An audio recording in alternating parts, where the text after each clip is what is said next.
Hei sann, og hjertelig velkommen til en ny video. I dagens video skal jeg gjøre noe litt annerledes, fordi jeg har nemlig tenkt til å ta med min 2 år gamle hingst ut på ridebanen.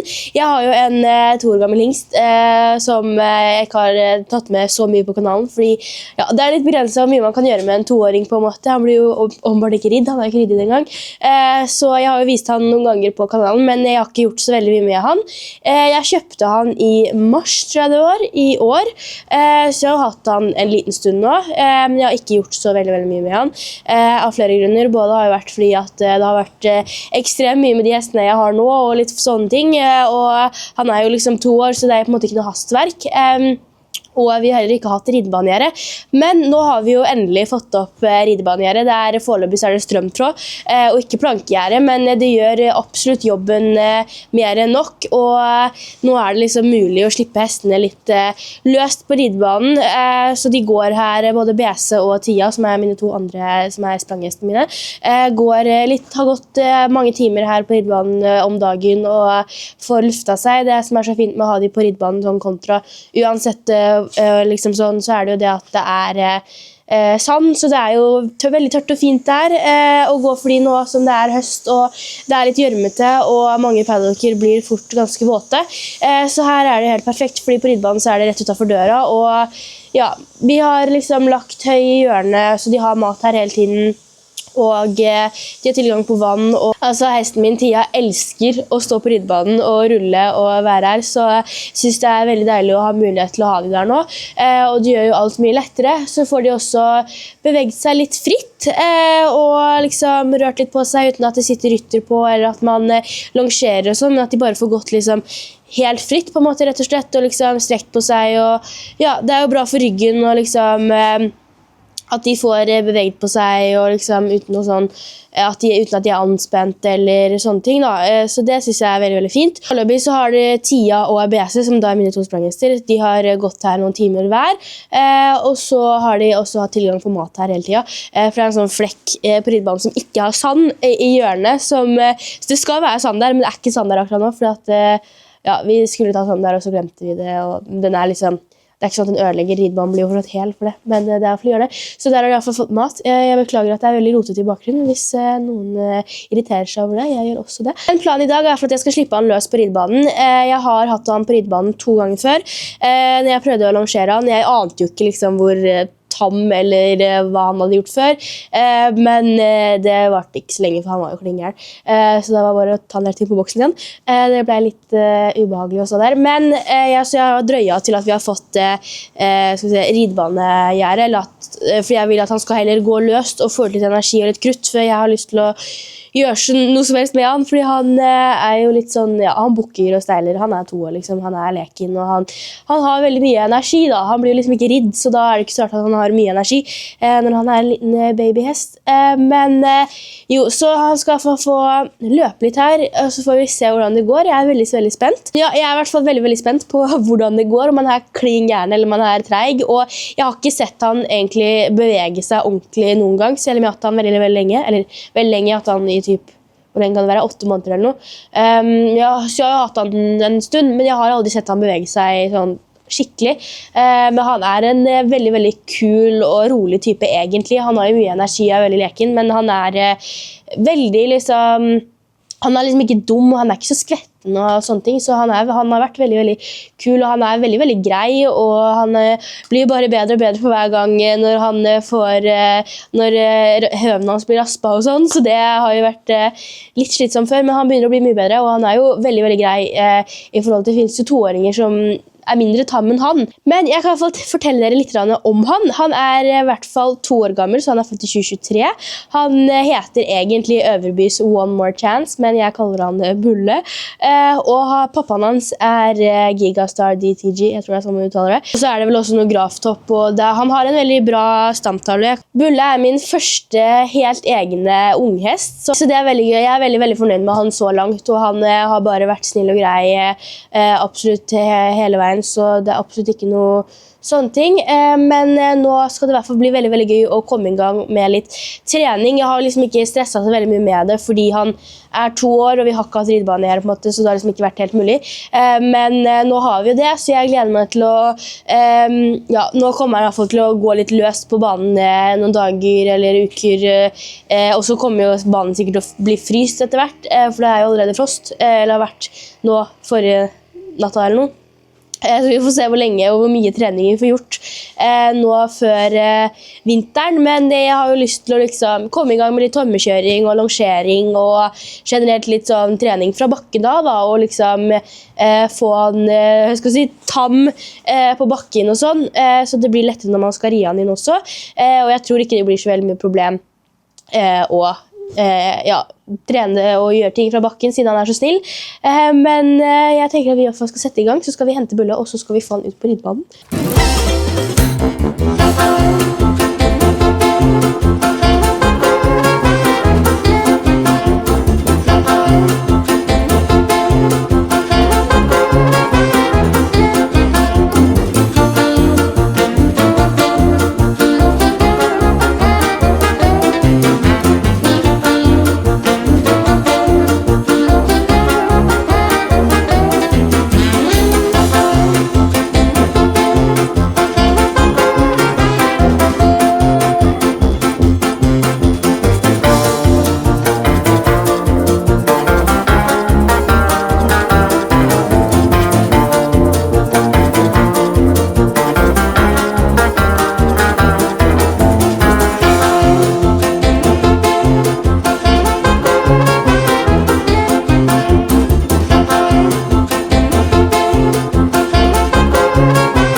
har monsteret løpt fra seg, tror jeg, håper jeg.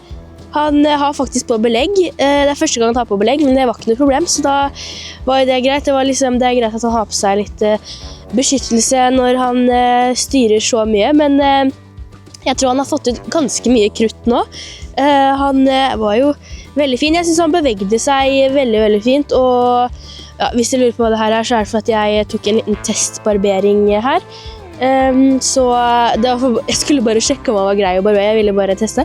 Men han var kjempegrei å barbere, det var ikke noe problem, så det var jo suksess. Men derfor ser han litt halv-crazy ut her, så jeg håper det vokser ut snart. Men altså, man barberer jo selvfølgelig ikke en 2-åring, men jeg ville bare sjekke om han var klingjern eller om det gikk lett. Og det gjorde jo, så da var jo det fint å vite. Men altså, jeg synes absolutt at han bevegde seg kjempefint, og jeg har jo sett at han har travet et par steg i paddocken også, men han hadde jo, altså jeg synes han har veldig sånn fine og elastiske bevegelser, er veldig, veldig myk. Han er smellfeit, I know, så det er jo noe som vi må jobbe litt med, men det blir nok fint når han får løpt litt rundt og trimmet seg litt mer og vært litt mer i gang og litt mer aktiv. Men jeg synes alt i alt så var han veldig, veldig fin, og det er jeg veldig glad for det hadde jo vært litt kjipt om han har kjøpt en unge, så beveger han seg ikke noe fint. Men han er jo den pluggen, liksom. Så han er så fin. Altså, se. Jeg synes han er helt nydelig, altså, herregud. Han ser ut som en liten Welsh, kraftig opplegg. Han er svær. Han er ikke så høy, han er vel rundt 1,60, men jeg håper jo at han blir litt høyere enn 1,60. Tia er jo 1,63, så det går jo greit. Det er liksom akkurat ikke kjempelavt, men han har vokst da, siden vi fikk han, så det er jo håp, og han er jo bare 2, så han har mange år på å vokse. Men absolutt, han var kjempefin, han bevegde seg jo kjempefint. Han er helt amazing, nå driver han og rusler litt her, men det er veldig, veldig deilig å ha fått opp ridebanegjerde. Eller ridebanegjerde, altså det er strømtråd, det er en paddock, svær paddock med sand. Og det er jo luksus, spør du meg. Bortsett fra at han er smellfeit, så har han jo liksom vokst ekstremt jevnt og fint hele tiden. Han har alltid vært veldig, veldig jevn og fin i kroppen. Oi! Så det er jo veldig, veldig bra at han har liksom aldri vært noe særlig... Oi, nå er han i gang igjen. Han har aldri vært noe sånn særlig spinkel eller stygg i kroppen, liksom. Han har alltid vært, ja, veldig, veldig jevn. Så det tenker jeg jo er kjempebra. Hei! Han er jo kjempepen, altså. Herregud. Jeg tenker at det var alt for dagens video, og så skal Bulle få gå her en stund til. Jeg har ikke tenkt å ta han inn enda, for at han er fortsatt litt klingjern, så han kan bare få gå her og lufte seg og kose seg litt. Prøve å roe seg litt også, hadde vært fint. Han står vanligvis med dekken, da, så nå står han jo ute, men han har ekstremt tjukk pels. Men det er litt risky å gå inn og ta på han dekken nå, skjønner jeg. Så han overlever enn så lenge. Han tror jeg er ganske varm. Men det var i hvert fall veldig, veldig suksess, og da vet jeg at jeg ikke har en dritstygg unge, så jeg har faktisk en liten stjerne bak meg, forhåpentligvis. Så det er jo, ser ut som at det er veldig håp. Nå er jo neste at han forhåpentligvis skal løshoppes etter hvert. Det hadde vært veldig, veldig gøy å gjøre, og se litt hvordan det ligger an der også. Foreløpig er han for en dressurhest, så han kan i hvert fall brukes til noe, men vi får i hvert fall håpe at han er like elastisk og har mye futt når det kommer til hopping også.